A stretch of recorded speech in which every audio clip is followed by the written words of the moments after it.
I was running a load of steel coils out of Charleston, headed north through the wet guts of West Virginia on I-79. The interstate cuts through those mountains like a scar, all long grades and blind curves that tighten when you least expect them. It had been raining since dusk, steady heavy rain that turns the road into black glass and makes every taillight ahead smear into red streaks. My wipers slapped a slow rhythm against the windshield, just fast enough to keep the view clear but not so fast they screamed. I kept the CB quiet all night. No chatter, no check-ins. Sometimes silence feels safer out here. Around 1 in the morning the radio woke up.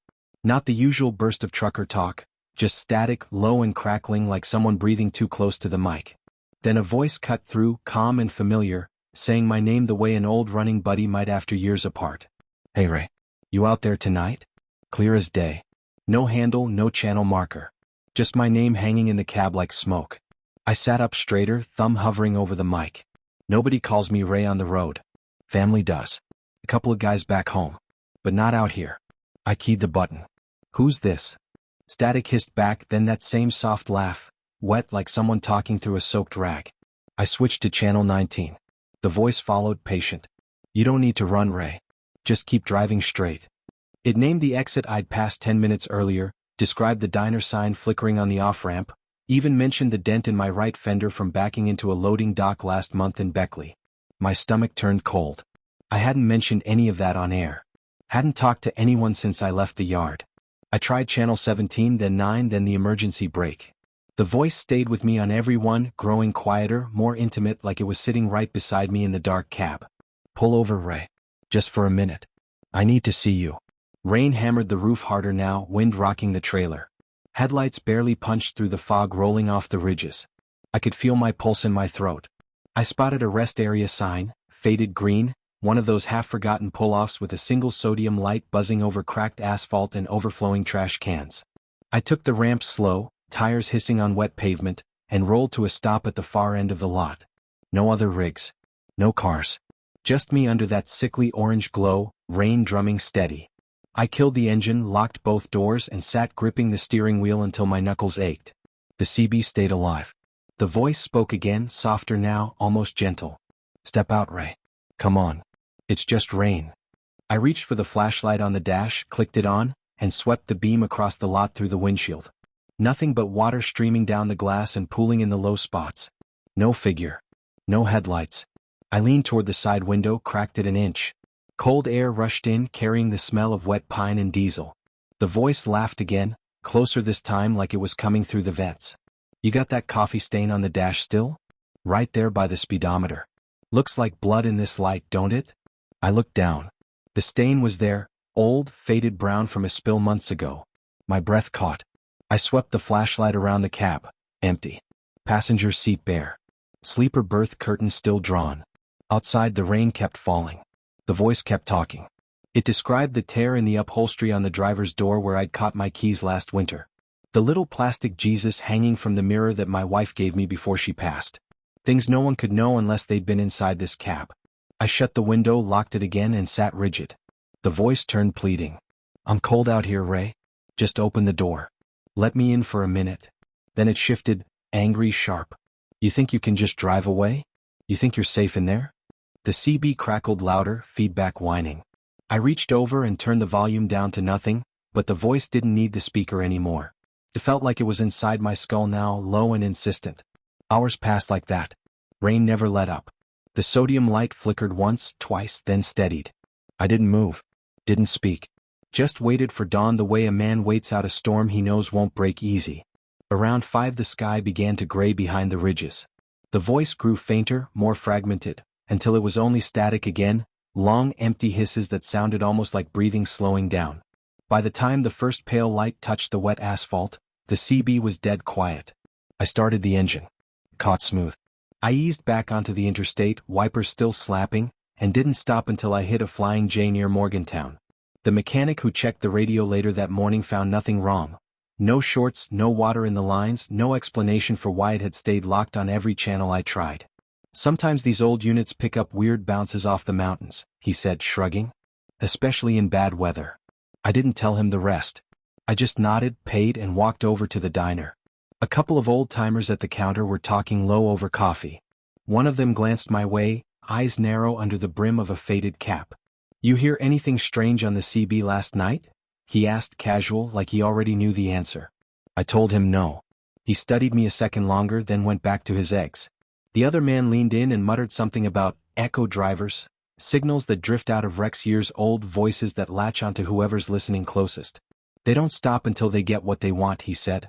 "Or until you stop listening. I still run those roads. Have to. But I keep the CB muted on rainy nights now. Volume knob turned all the way left.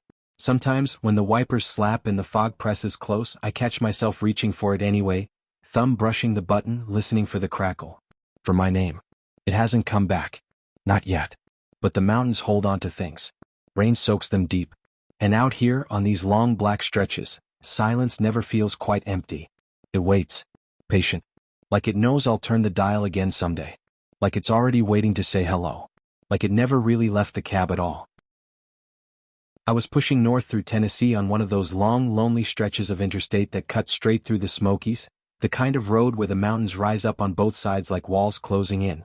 It was late October, the tail end of a cold front that had dumped rain for hours, turning the asphalt into a slick black ribbon that reflected my headlights back at me in broken shards. The wipers slapped a steady rhythm against the windshield, but the fog was so thick it felt like driving through wet cotton. I'd been on the road since dawn, hauling a load of lumber down from Kentucky, and the only thing keeping me awake was the low growl of the engine and the occasional crackle from the CB. Around 2 a.m. the radio hissed louder than usual, interference from the storm, I figured. Then a voice cut through, small and thin, almost lost in the static. "Help, please, there's been an accident." Was a kid. A boy, maybe 8 or 9, voice shaking like he was trying not to cry. I sat up straighter, thumb hovering over the mic. Kids don't usually end up on channel 19. I keyed it. "This is northbound 18-wheeler, mile marker. What's your 20, little man? You hurt?" No answer right away. Just breathing, quick and shallow, then the same plea. "Just up ahead, the bridge, it's bad. Metal everywhere. Please come." I checked the mile markers flashing past. Nothing matched what he was saying. The next overpass was still a good 5 miles on. But the voice kept going, softer now, describing things no kid should know how to describe. Twisted guardrail, rain mixing with something dark on the pavement, a car upside down in the ditch. My stomach turned. I slowed, eyes scanning the shoulders through the blur of rain. Nothing. No flares, no emergency lights, no wrecked vehicle. Just fog and wet concrete. I keyed the mic again. "Stay with me, buddy. Tell me your location, give me numbers." Static. Then coordinates, exact mile marker, exact bridge. The one coming up. I eased off the gas, heart starting to thud heavy against my ribs. The voice sobbed once, a wet, broken sound, then whispered, "Hurry." I should have kept driving. Should have called it in to the state troopers and let them handle it. But something in that small voice hooked me.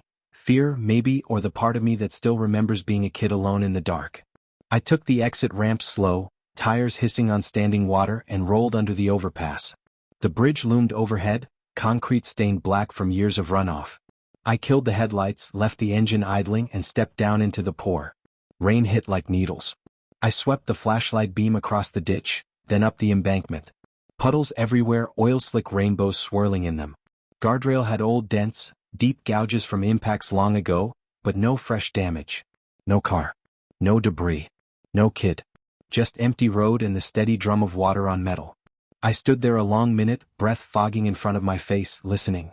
The CB was still on in the cab. I could hear the faint hiss leaking out the open door. I climbed back in, dripping, and keyed the mic. "Hey kid, you still there? I'm under the bridge. Where are you?" Pause. Then the voice, clearer now, almost calm. "You're here now." No sobs this time. Just quiet certainty. "Thank you." Static swallowed the rest.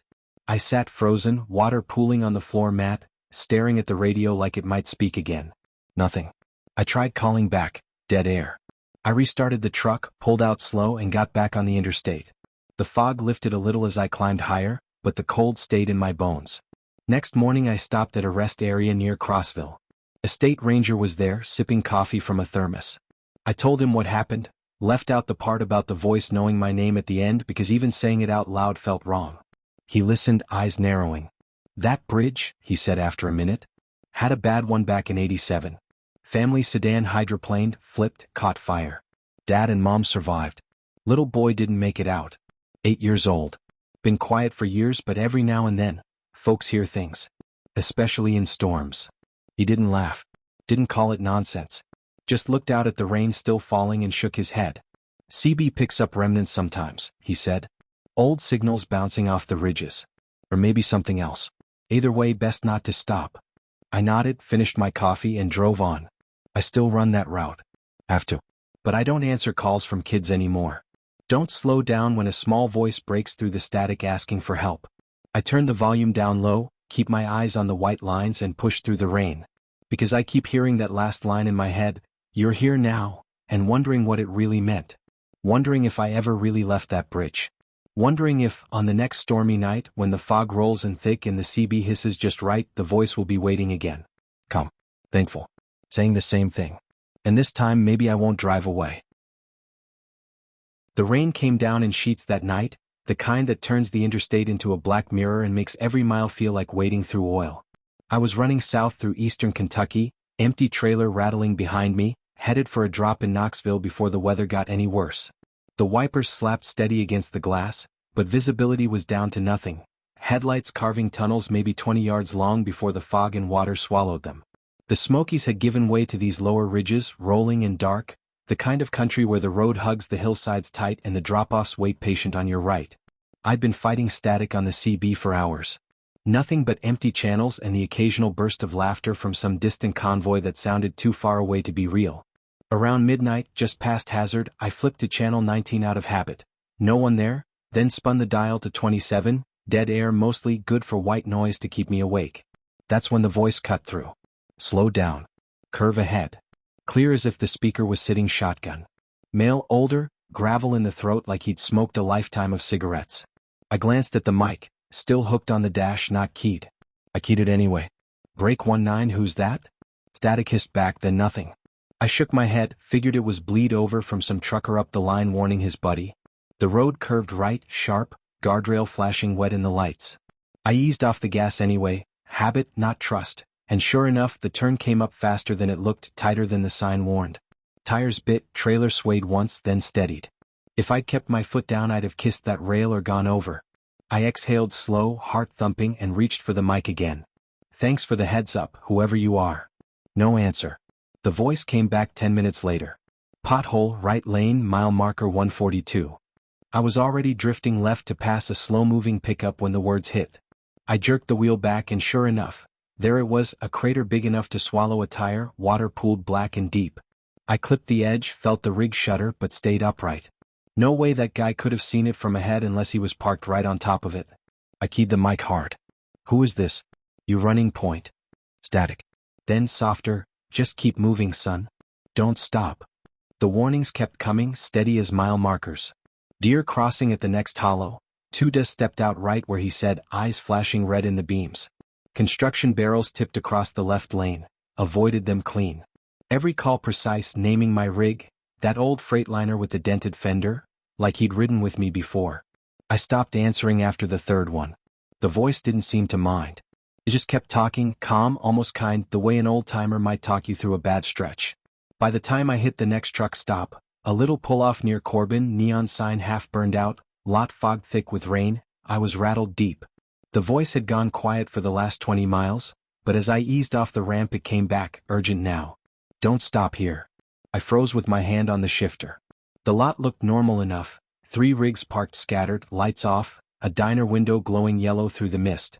I needed coffee, needed to stretch, needed to shake whatever this was. Why not? I muttered, not keying the mic. No answer. Just the rain drumming on the roof. I killed the engine anyway, locked the cab, stepped down into the wet. The air smelled of diesel and soaked pine. Gravel crunched under my boots as I headed for the diner door. That's when I heard it, footsteps behind me splashing in puddles, matching my pace. Not fast. Not slow. Just there. I stopped. They stopped. I turned.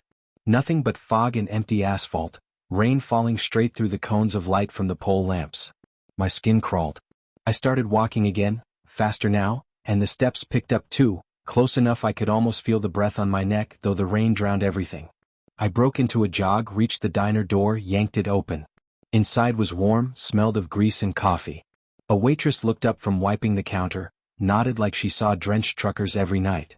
I ordered black coffee to go, stood by the window watching the lot. No one out there. No shadow moving. Just my rig sitting alone under the rain, wiper still, lights off. The voice crackled through the CB as soon as I climbed back in, door still open, key in hand. You should have listened. It wasn't kind anymore. There was a laugh under it, low and wet, like someone clearing their throat after a long silence. I slammed the door, locked it, started the engine. The footsteps, real or not, were gone. I peeled out of the lot, tires spinning on wet gravel, back onto the interstate. The voice followed for another mile, faint now, repeating my name like a sigh, then fading into static. I drove straight through to Knoxville, didn't stop again until daylight. At a big chain stop the next morning, I asked the counter guy if anyone had reported weird CB traffic on 27 the night before. He shrugged. Channel's dead most nights. Unless you count the old stories. He leaned in, voice low. Folks call 'em guardian signals. Used to be truckers who went off the road years back. Wrecked bad, never found. Some say they still watch the blacktop, warn the living. But others say it ain't warning. Say they're lonely. Say they pull you in slow, make you stop where they stopped. Make you stay. I nodded, paid for my coffee, walked out. The mechanic who checked my rig later found nothing wrong. No crossed wires, no sabotage. Just a CB that, when he keyed it on 27, hissed clean static. No voices. No warnings. I still run those roads. Have to. But I don't flip to dead channels anymore. Don't trust the quiet. And when the rain comes down hard and the fog rolls in thick, I keep my eyes on the mirrors, half expecting to see headlights behind me that aren't there, or worse, to hear that voice again, soft and patient, telling me exactly what's coming. It hasn't yet. But the dread rides with me now, coiled in the cab like smoke. Because I keep wondering, if it wasn't warning me to stay safe, what was it warning me to avoid? And if I'd stopped that night at the truck stop like it begged me not to, what would have been waiting in the fog when I stepped out? I don't know. I don't want to know.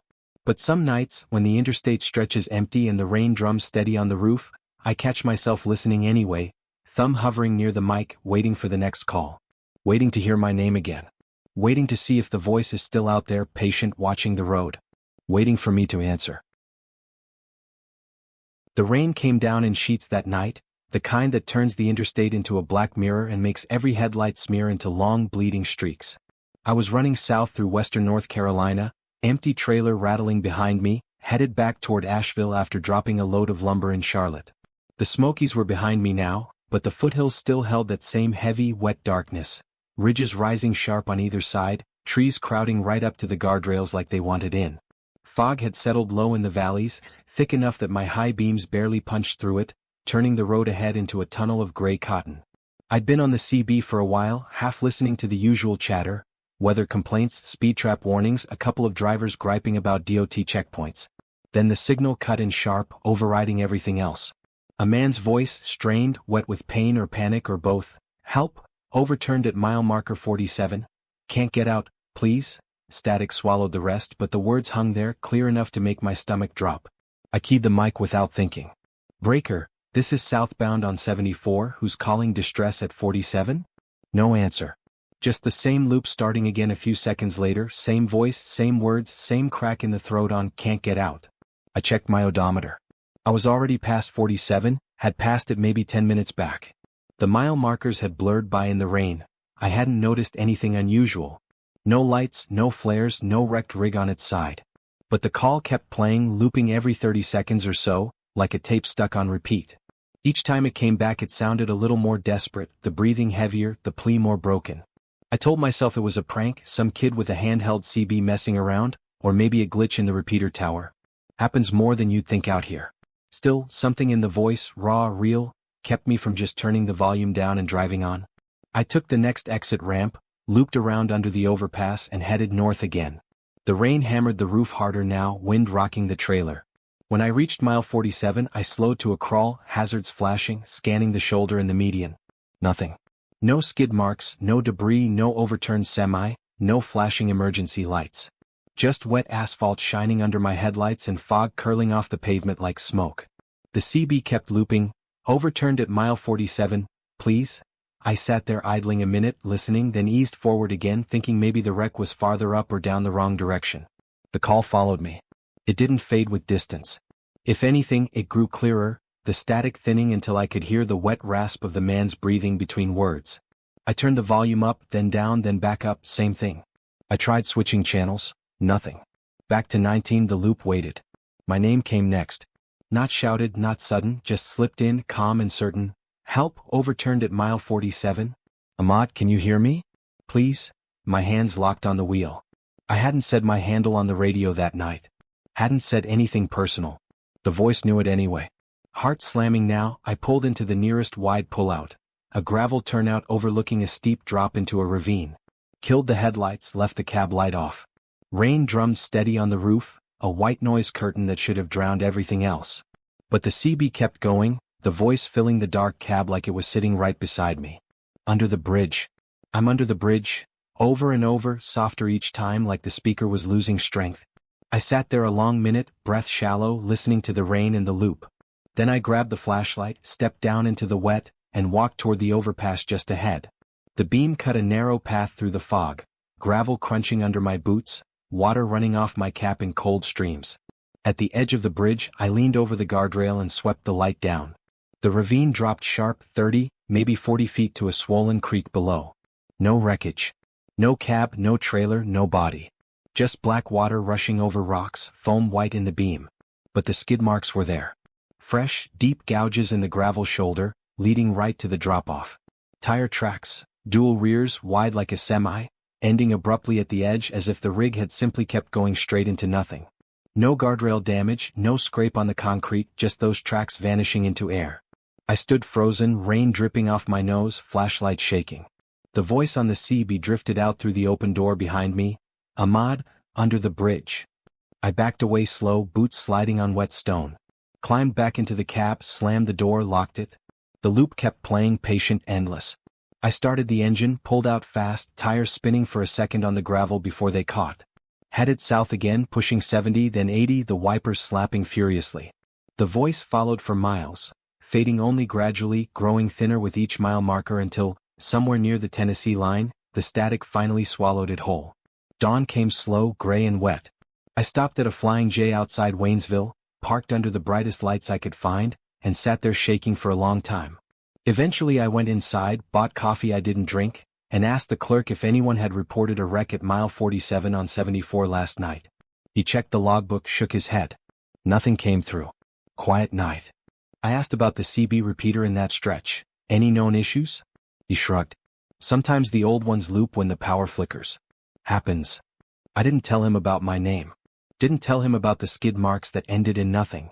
Later, at a diner down the road, I overheard two old truckers talking low over plates of eggs. One mentioned the caller on 74, said it had been happening for years, different voices, same stretch, always pulling drivers back to look. They answer once, he said, and it starts following them. Gets in the static, gets in the quiet. Some say it's the ones who went over and never got pulled out. Still waiting. The other nodded slow. Best not to answer. I changed my routes after that. Avoid 74 when it rains. Take the longer haul through the valleys even if it adds hours. But some nights, when the fog rolls in thick and the CB stays quiet too long, I catch myself reaching for the mic anyway, thumb hovering, listening hard for that crackle, that wet rasp, that voice saying my name again. It hasn't come back. Not yet. But the dread rides with me now, coiled in the passenger seat, patient as the rain. Because I know what I heard. I know what I saw. And I know the mountains don't forget a debt. They keep what falls into them. Trucks, drivers, promises to help. And sometimes they reach out through the static, borrowing a voice, borrowing a name, just to remind you that once you answer, part of you stays there too. Waiting under the bridge. Waiting for the next rig to slow down in the rain. Waiting for someone to listen. The rain started just after I crossed into Virginia, one of those steady, soaking Appalachian downpours that turns the interstate into a black mirror and makes every passing semi look like a ghost ship sliding past in the dark. I was running empty, heading north toward Roanoke after dropping a load of lumber in Bristol, the trailer rattling light behind me. The wipers slapped a slow, hypnotic rhythm against the windshield, and the cab smelled of wet denim and old coffee. Headlights carved narrow tunnels through the fog that rolled off the ridges, catching glimpses of guardrails slick with water and trees bent low like they were trying to listen. I'd been on the CB earlier, trading small talk with a couple of drivers heading the other way. Nothing deep, just the usual complaints about fuel prices and road construction. Then the chatter died off and the static thickened. Around 11, when the highway narrowed through a long cut between mountains, The radio sparked to life again. Not the usual break, but a single voice, low and calm, saying, "There's somebody standing on the shoulder up ahead. Blue coat." Watching the rigs go by. I glanced at the side mirror, nothing but rain and dark. Figured it was a prank, some kid with too much time in a handheld. I keyed the mic, "Yeah, well, tell him to wave next time." Laughter crackled back, but it sounded wrong, too dry, too distant. A few miles later the same voice returned, clearer now. "Red cab, white trailer. Heading north on 81. He's still there. Just past the next mile marker." My stomach tightened. I hadn't said my rig colors on the air. I slowed a little, eyes scanning the breakdown lane through the wipers. Fog hung thick in the low spots, but I caught it. 3 shapes standing shoulder to shoulder, motionless, maybe 50 yards ahead. Too tall to be kids, too still to be hitchhikers waiting for a ride. No reflective gear, no thumbs out. Just silhouettes against the wet guardrail, heads turned toward the road as I approached. I told myself it was deer hunters or maybe construction workers waiting out the storm. But the voice came back, soft, almost conversational. "They're looking right at you. Slow down. Get a better look." I didn't slow. I kept the speed steady, heart picking up as the figures slid past in the headlights. No faces visible, just dark outlines, coats or ponchos dripping, arms at their sides. When I glanced in the rear view, they hadn't moved. Still standing exactly where they'd been, watching the taillights recede. The CB stayed quiet for a minute, then the voices multiplied. 2, maybe 3, overlapping now. "He's behind you now. Closer than you think. Look again." I reached over and turned the volume down, but the words kept leaking through the speaker like they were inside the cab with me. I flicked the high beams on, swept the mirrors, nothing but rain-smeared asphalt and fog. No headlights following, no shapes on the shoulder. Just the road unspooling empty behind me. I pushed the rig harder, the engine growling up the next grade.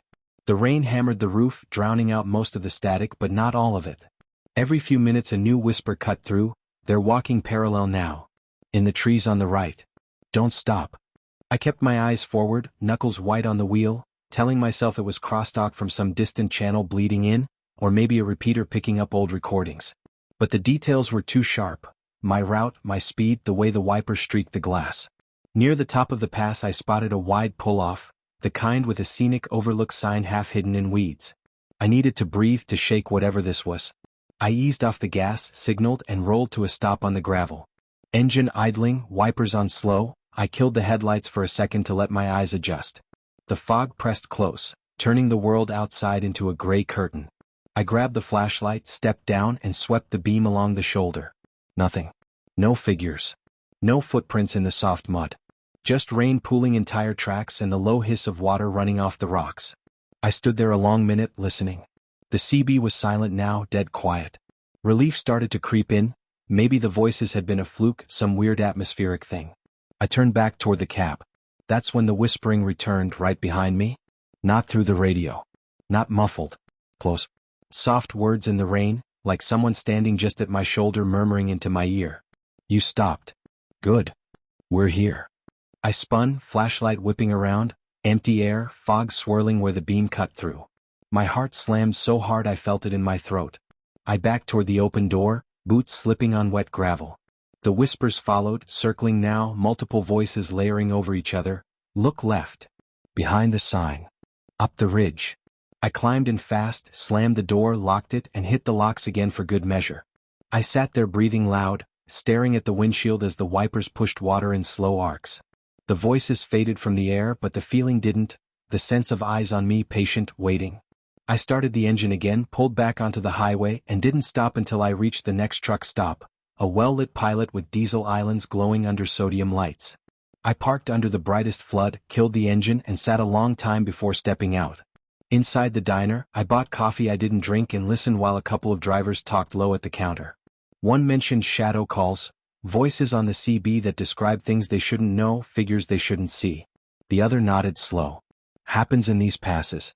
Folks say it's watchers in the woods. Old families maybe. Or something older. They don't like being ignored." He glanced my way, saw the look on my face, and shrugged. "Keep your lights on high. And don't answer back." I still run that stretch when the loads demand it. I keep the CB on low, volume barely audible, and I never acknowledge anything that comes through describing my rig or my position. But on rainy nights, when the fog settles thick and the road feels too narrow, I catch myself glancing at the side mirrors more than I should, half expecting to see those silhouettes again, standing just at the edge of the light, unmoving, watching. They haven't appeared since. But the whispers linger in the quiet moments between stations, faint echoes that rise and fall like distant thunder. Not loud enough to make out words anymore. Just enough to remind me they're still out there, somewhere in the dark between the ridges. Waiting for the next time I slow down. Waiting for me to look again. I was running empty back toward Harrisburg on one of those long rain-soaked stretches of I-80 through the Pennsylvania Appalachians. The interstate cuts east-west through the ridges like a tired old vein, all gradual climbs and sudden drops where the fog likes to pool thickest after dark. It had been raining since I crossed into the state, steady drumming rain that turns the road reflective and makes every passing semi throw up a wall of spray. My wipers kept a slow, hypnotic beat against the windshield. I'd been alone on the airwaves most of the night. No chatter. Just the low growl of the engine and the hiss of tires on wet asphalt. Around midnight the CB sparked to life. A voice broke through the static, deep, gravelly, the kind you hear from guys who've spent decades chewing tobacco and breathing diesel fumes. Breaker 19, this is Big Mike out of Wilkes-Barre. You got your ears on eastbound? I thumbed the mic without thinking. Go ahead, Big Mike. This is Ray, empty back to the yard. We fell into easy talk the way truckers do. Weather complaints, fuel prices, the best diners still open at 3 in the morning. He laughed at my story about the way station attendant in Ohio who tried to find me for a missing mud flap I'd replaced the week before. I laughed back. For the first time in hours the cab didn't feel so empty. We kept it up for maybe 20 miles. He told me he was running reefer out of Scranton, same route I'd taken the week prior. Knew the road like the back of his hand. Then his signal started to thin. Words dropped out, replaced by bursts of static. You still copy, Ray? He asked, voice fading like he was driving away fast. I keyed up. Yeah, you're breaking up bad. You got a short. Silence for a beat, then he came back weaker. Nah, just old equipment. Been a long night. Hey, remember that bad curve near the Pocono exit?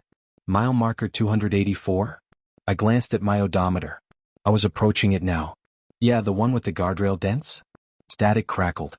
That's the one. Where it happened. I felt the first chill crawl up my spine. Where what happened? No answer right away. The rain hammered harder, wind rocking the trailer. His voice returned, thinner, almost wistful. The crash. Back in '89. Rig went over the edge in the fog. Took me with it. I laughed once, nervous, short, thinking it was some dark trucker humor. Good one, Mike. You almost had me. Static hissed louder. Not joking, Ray. I'm still out here. Looking for company. You sound like a good guy to ride with. The fog thickened suddenly, rolling in off the ridges like smoke from a hidden fire. Visibility dropped to yards. I slowed, headlights carving weak tunnels through the white. His voice kept talking, pleading now. Don't leave me out here alone, Ray. Pull over at the overlook up ahead. We can talk face to face. Just for a minute. I glanced at the mile markers ticking past. The overlook was coming up, small gravel pull-off with a rusted guardrail and a view that drops straight into a hollow on clear nights. Tonight it was nothing but gray. I took the exit ramp slow, tires crunching wet gravel. The lot was empty, no rigs, no cars, just the rain pooling in low spots and the fog pressing against the windshield like breath. I killed the engine, locked the doors out of habit, and sat listening. The CB stayed alive. His voice was clearer here, almost close enough to feel it in the cab. You're here now. Good. Step out, Ray. Let me see you. I reached for the flashlight, swept the beam across the lot through the glass. Nothing moved. No silhouette. No headlights. Just rain and fog and the low moan of wind through the pines. I cracked the window an inch. Cold air rushed in, carrying the smell of wet earth and pine. The voice spoke again, softer, almost tender. I waited a long time for someone to stop. Most just drive by. You stopped. That means something. My hand tightened on the mic. Mike, if that's really you, who are you talking to right now? A long pause. Static swelled, then receded. To you, Ray. Always to you. The words hung there heavy. I felt the hairs lift on my arms. I shut the window, locked it, and sat rigid in the seat. He kept talking. Told me about the crash in detail, the way the trailer jackknifed on black ice, the sick lurch as the guardrail gave, the long fall into darkness. Described the cold at the bottom, the slow settling of metal into mud, the way the rain kept falling for days afterward. His voice grew fainter with every sentence, like a battery running down, but never quite gone. It's lonely down here, he said at last. But you're here now. That's enough for tonight. I didn't answer. Didn't move. Just waited. Hours dragged. The rain never let up. The fog never lifted. Around 5 the sky began to pale behind the ridges. His voice faded to whispers, then fragments. My name once more, soft, almost sad, then nothing. Only static, long and empty. I waited another 10 minutes after the last word, then turned the key. The engine caught smooth. I eased back onto the interstate, wipers slapping, and didn't stop until daylight broke full and the fog burned off. I pulled into a rest area near Stroudsburg, parked under bright lights and walked over to the diner. A couple of older drivers sat at the counter, nursing coffee. One of them looked up as I sat down. "Rough night?" he asked. I nodded. Told him about the voice on the CB, the crash story, the plea to stop. He studied me a long moment, then leaned in low. "Companion calls," he said. "Happens more than folks admit. Guys who went over the edge years back. They latch onto someone driving the same stretch. Talk like they're still rolling. Most drivers ignore it, speed up, change channels. But if you talk back, they ride with you a while. Looking for company. Looking to not be alone anymore." He sipped his coffee. "You answer too long, they start asking you to pull over. To join them." I asked what happens if you do. He shrugged. "Most don't.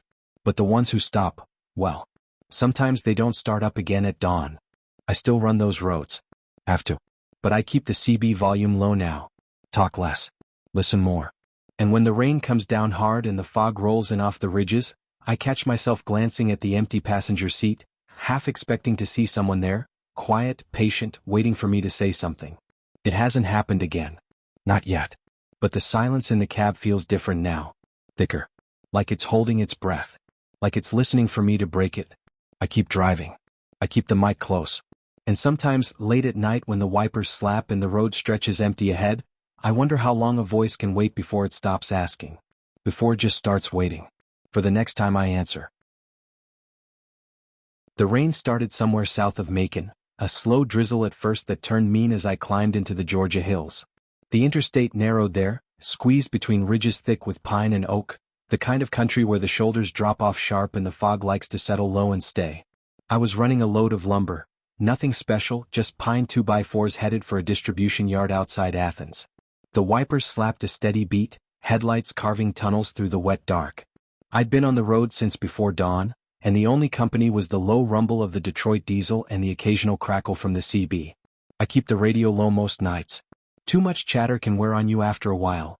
Drivers complaining about fuel prices, joking about dispatchers, bragging about miles. But that night the static felt different. Sharper. Like someone breathing too close to the mic. Then the voice broke through. "You don't belong here." Not loud.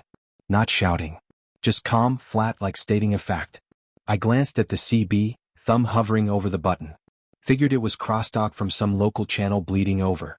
I didn't answer. Kept driving. But the voice came back, clearer now, edged with something hard. "I know what you're carrying. Pine. Fresh cut. Smells like money to some, blood to others." My grip tightened on the wheel. I hadn't said a word about my load on the air all day. No one asks, no one cares. I keyed the mic slow. "This is northbound 18-wheeler. You got the wrong guy, friend." Laughter, short, dry like gravel under boots. "No, I got the right one. You stopped at the Shell outside Valdosta. Filled both tanks. Bought coffee. Black. No sugar. You always take it black." I felt the cold slide down my spine. I hadn't mentioned the stop to anyone. Not dispatch, not the wife on the phone earlier. Just me in the road. The rain hammered harder, drumming the roof like fists. I pushed the accelerator, watching the speedometer climb. The voice followed, steady, unhurried. "You think the hills don't remember? You think they forget what was done here?" I changed channels. Static. Changed again. Same voice. Same tone. It started naming things.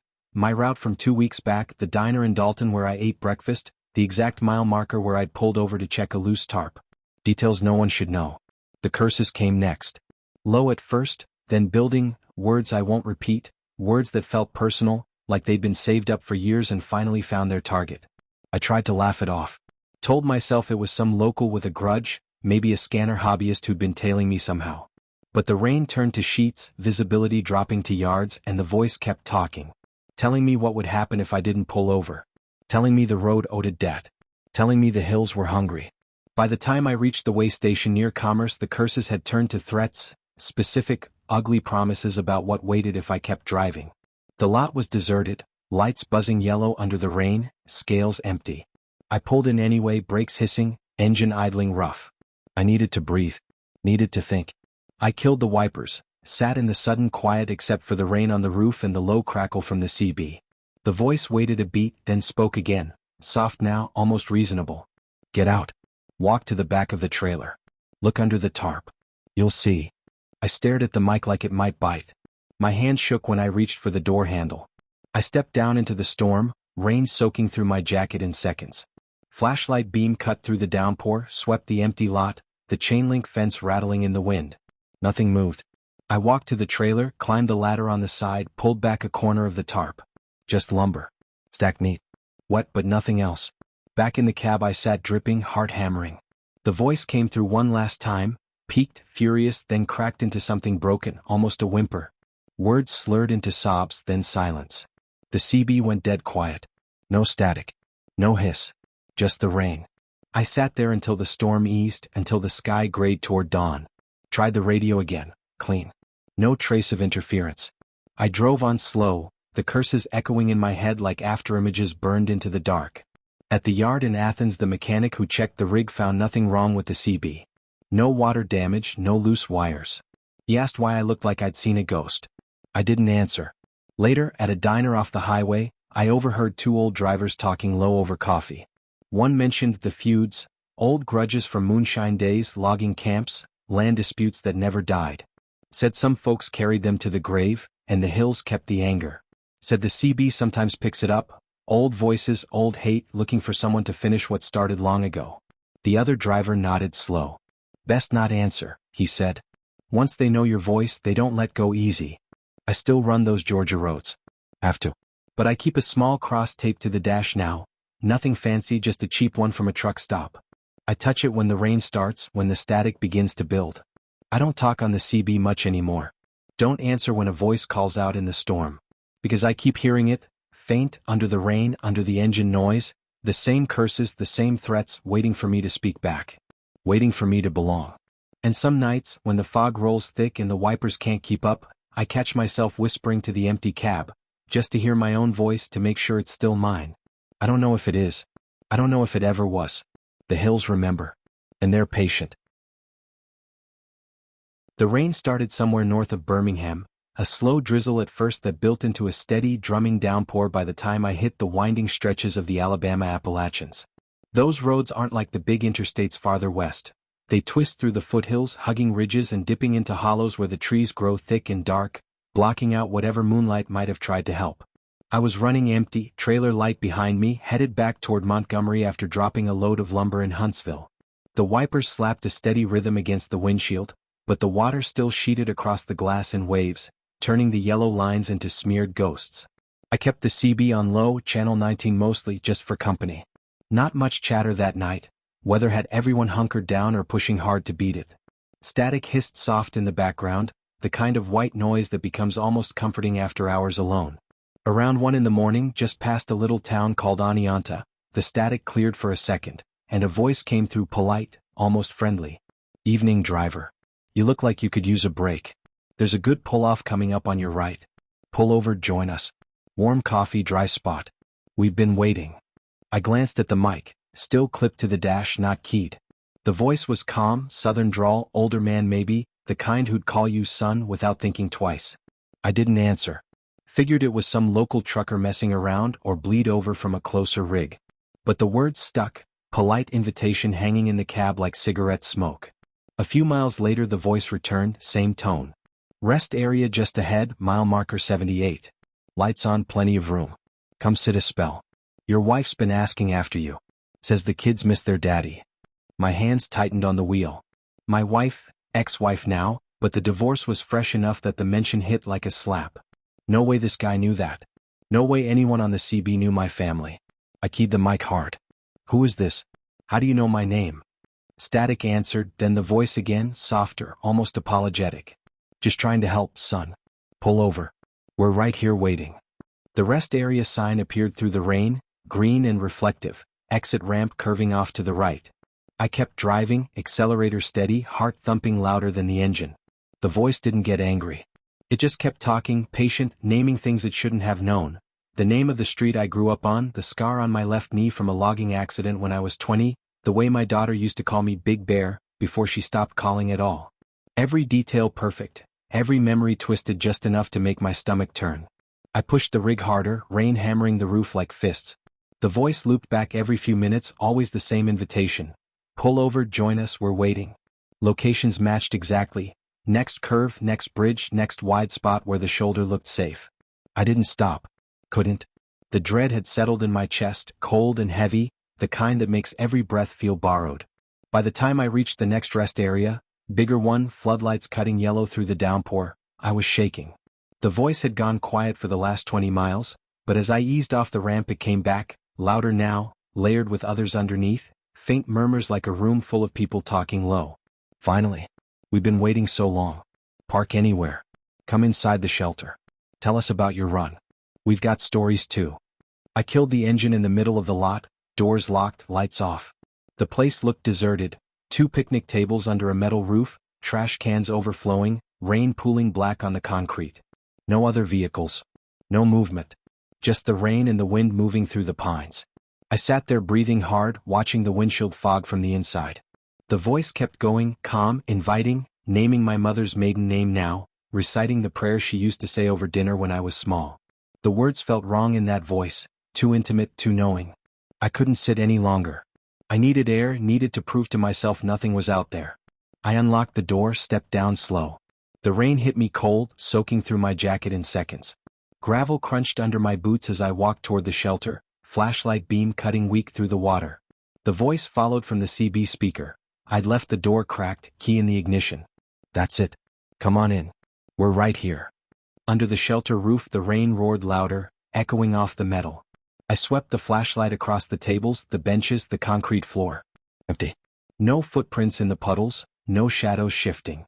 Just wet leaves plastered to the ground and the smell of damp earth. I stood there a long minute, listening. The wind moved through the trees, carrying faint whispers. My name, my daughter's laugh from years ago, fragments of conversations I thought I'd buried. No source. Just the night breathing them out. Something moved behind me, soft splash like a boot in a puddle. I spun. Nothing. Another step closer. I backed toward the truck, beam shaking. Footsteps now, deliberate, splashing in rhythm with mine. I broke into a run, reached the cab, yanked the door open, climbed in, slammed it shut. Locked everything.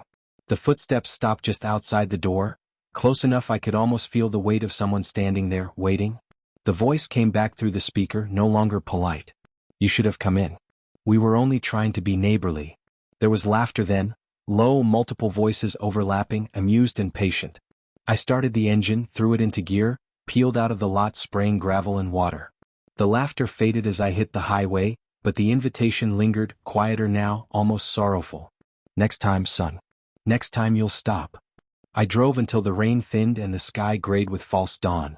Pulled into a big chain stop near Montgomery, parked under the brightest lights, sat there until the lot filled with morning drivers. The CB was silent. No static, no voices, no faults when I checked later, no crossed wires, no stuck buttons. Just a radio that worked fine. At the diner I asked the counterman if he'd ever heard anything like it on the channels. He wiped his hands on his apron, looked out at the rain still falling. Folks talk about static invitations sometimes. Old gatherings out in the hollows. Folks who never came home from the woods or the mines or the road. They get lonely. Reach out on the dead air. Polite at first. Then they don't ask anymore. He shrugged. Most drivers just keep moving. Some don't. I nodded, paid, walked out. I still run those routes when the loads call for it. I still keep the CB on low. But I don't answer dead channels now. Don't respond to voices that know too much. And when the rain comes hard through those Alabama ridges, when the fog settles low and the road feels too quiet, I keep driving, eyes on the mirrors, hands steady on the wheel.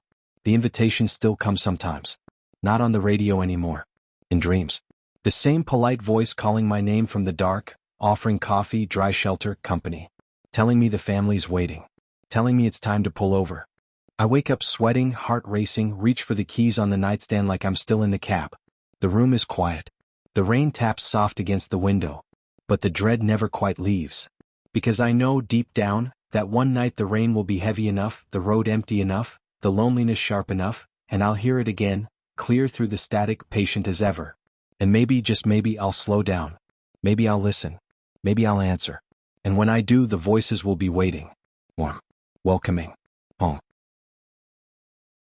The rain started somewhere north of Spartanburg, a slow drizzle at first that turned into a steady, drumming downpour by the time I hit the stretch of I-85 where the road begins to climb into the lower Blue Ridge foothills.